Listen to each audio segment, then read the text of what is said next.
चंदा के उगले अजोर हो जाला, बाबा पूजन करावे बड़ा शोर हो जाला।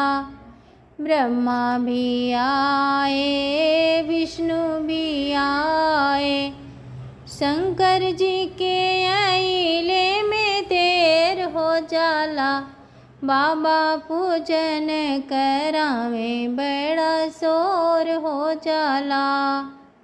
राम भी आए लक्ष्मण भी आए, सीता के आइले में देर हो जाला, बाबा पूजन करावे बड़ा शोर हो जाला।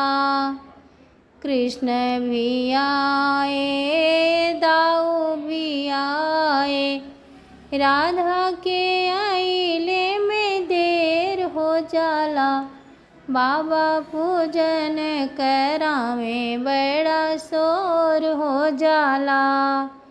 नारद भी आए हनुमत जी आए, गणपति जी के आइले में देर हो जाला, बाबा पूजन करावे बड़ा शोर हो जाला।